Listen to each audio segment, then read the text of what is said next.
इस शिव का दरबार। नागलक्ष्मी ने मंगल विवाह हो गया। नागलक्ष्मी शेषनाग जी के साथ ब्याह गई। एक दिन शेषनाग जी नागलक्ष्मी के साथ में भ्रमण कर रहे थे, दोनों घूम रहे थे। लक्ष्मी जी ने देख लिया। लक्ष्मी जी ने नागलक्ष्मी को देखा तो नागलक्ष्मी ने पूछा कि ये कौन है तुम्हारे साथ में? मेरे पति है शेषनाग। ओह ठीक।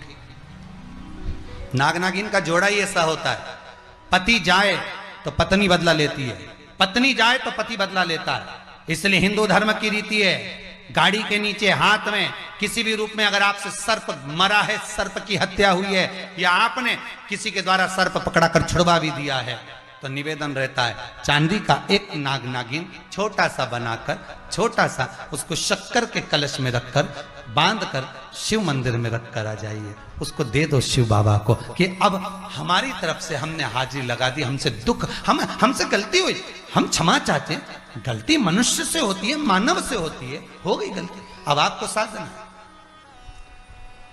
स्वप्न में अगर सांप दिख रहा है, स्वप्न में सर्प नजर आ रहा है, पान का पत्ता, तांबुल पान का पत्ता, उस पान के पत्ते पर एक लाल चंदन से सर्प बना और सर्प बनाकर उसका शिव मंदिर में स्पर्श कराकर बहते पानी में छोड़कर आ जाइए।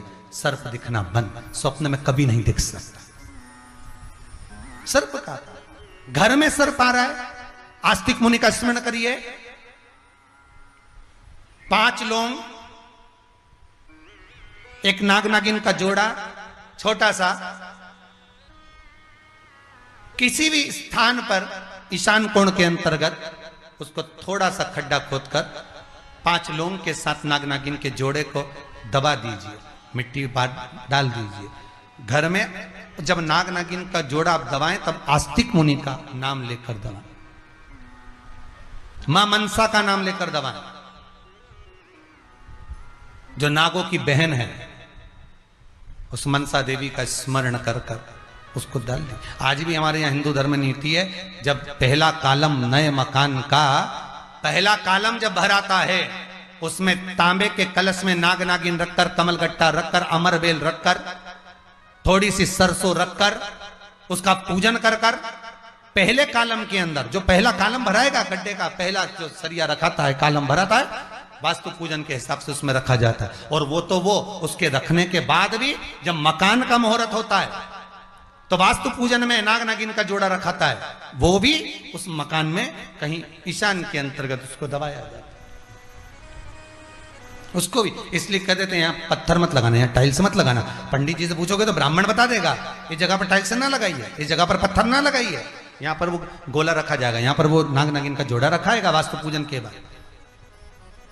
4 लोहे की कील, नागफणी कील, वास्तु पूजन में चारों मकान में चारों तरफ लगाई जाती है। क्यों लगाते हैं? कि कोई दोष हुआ हो, कोई जीव यहाँ रहता हो, सर्प का निवास हो, अगर मकान बनाने में टूट गया हो, किसी का मन दुखा हो, तो वो मन ना दुखे। क्षमा याचना, परम आभूषण है क्षमा मांग लेना, परम आभूषण। गलती करो तो क्षमा मांगने में देरी ना करो।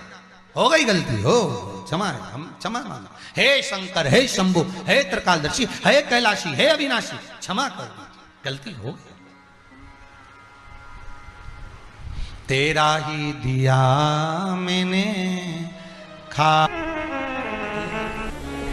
पंचमी, चाहे वो शुक्ल पक्ष की हो, चाहे वो कृष्ण पक्ष की। श्रावण महीने की पंचमी के दिन शंकर भगवान पर जिस जिस परिवार के व्यक्ति का कांवड़ जल हमने बताया है आपको, जरूरी नहीं है कि डंडा बांधकर 2 कावड़ के जल के लोटे लेकर जाओ, आप अपने हाथ में भी 2 पात्र लेकर जा सकते हैं। पंचमी तिथि के दिन हाथ में 2 लोटे जल के, 2 कलश जल के जब हम शंकर भगवान को चढ़ाते हैं तो ऊपर जो कमंडल होता है शिव जी के ऊपर जलधारी होती है, जिसमें जया, विषहरा, शामली, बारी, दौतली और देव, शंकर भगवान की 5 बेटियां जिसमें विराजमान होती हैं। जब हम जल समर्पित करते हैं हमारे पीढ़ी में, परिवार में अगर कोई अधोगति में मर गया होता है, कुंवारी अवस्था में चले गया होता है, गर्भ में मर गया होता है, गर्भ के बाहर निकल कर भी अगर कुंवारी अवस्था में चले गया होता है, तो श्रावण महीने की दोनों पंचमी पर परिवार का अगर कोई एक व्यक्ति भी जल चढ़ा देता है शंकर भगवान पर, तो सर्प की योनि में नहीं पड़ता, जीव मुक्त हो जाता, प्रेत योनि में सर्प की योनि से मुक्त हो जाता।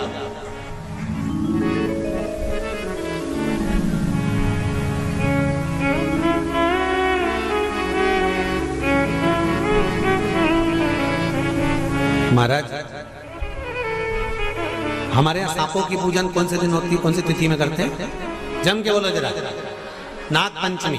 नाग पंचमी का मतलब क्या है? सांपों की पूजन करो। नाग पंचमी का मतलब होता है शंकर जी के मंदिर में जाकर एक लोटा जल समर्पित कर दो। उसका कारण क्या है कि हमारे परिवार में, हमारे कुटुंब में कोई कुटुंब में, परिवार में कोई 7 पीढ़ी के अंतर्गत भी अगर कोई जीव तड़प रहा होता है, पड़ा हुआ होता है, उसकी मुक्ति नहीं होती है, तो पंचमी का चढ़ा हुआ जल उस जीव को प्राप्त हो जाता है और वो जीव तर जाता है, उसका फिर जन्म नहीं होता, वो तर। इसको मुक्तता का।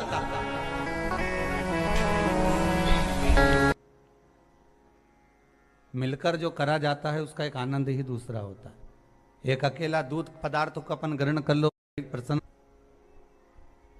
तीसरे नंबर पर भगवान विष्णु।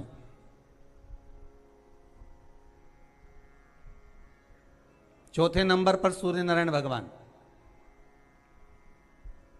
भास्कर देव। और 5वें नंबर पर है मां दुर्गा भवानी। शिव पंचायत में ये 5 हैं। आपके नगर में, आपके गांव में, आपके शहर में भगवान शंकर के परिवार का तो मंदिर होगा। शंकर भगवान के परिवार का मंदिर का दर्शन तो आप बारंबार करते होंगे। पार्वती जी भी होंगी, गणेश जी भी होंगे, कार्तिकेय भी होंगे, नंदी भी होंगे, शिव भी होंगे। ये भगवान शिव का परिवार है। पर भगवान शंकर का जो पंचायत है, भगवान शिव की जो पंचायत है, उसमें 5 ये अलग। कभी आप लोग उज्जैन जाएं महाकाल की नगरी में, तो महाकाल की नगरी में जब पहुंचे तो बाबा से विनय कर कर जाना कि बाबा हम महाकाल की नगरी में आए, ऐसी कृपा कर दो कि हमको शिव पंचायत का दर्शन हो जाए। महाकाल उज्जैन में एक मंदिर में, बाबा महाकाल के एक मंदिर के एक आनंद में पंचायत भगवान की विराजमान है, उसका भी दर्शन। जैसे दूध का कर्म अलग है, दही का कर्म अलग है, घृत का कर्म अलग है, शक्कर का कर्म अलग है, शहद का कर्म अलग है, उसी तरह हमारे देवताओं को भी एक एक अलग अलग क्रम बांटा गया कि आपको ये संभालना है। आप इस इंद्री के देवता हो, आपको मन पर विराजमान होना है, कि आपको नेत्र पर विराजमान होना है, कि आपको कहाँ भुजा पर विराजमान होना है, हस्त कमल पर है, आपको कर्ण पर विराजमान होना है। जैसे गौ माता का एक फोटो आप लोग बार बार देखते होंगे। जितने लोग आस्था चैनल पर कथा सुन रहे हैं, जितने आप मोबाइल पर सुन रहे हो, फेसबुक यूट्यूब पर कथा सुन रहे हो, आपने गौ माता का एक फोटो देखा होगा, चित्र देखा होगा कि गौ माता के शरीर में कहां कहां कौन कौन से देवता विराजमान है।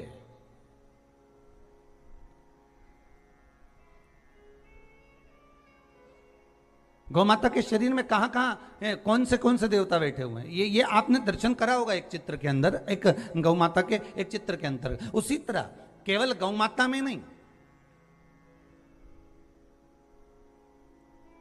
केवल एक अकेले गौ माता में नहीं, यहां तो शिव महापुराण की कथा कहती है, स्कंद पुराण कहती है, अग्नि पुराण कहती है, नारद पुराण कहती है कि भगवान जब मनुष्य को जन्म दिया, मनु और शत्रुपा का जब प्रकट हुआ, तो मनु शत्रुपा के उस संपूर्ण श्री विग्रह में एक एक इंद्रियों में, एक एक स्थान पर स्वयं भगवान भी विराजमान।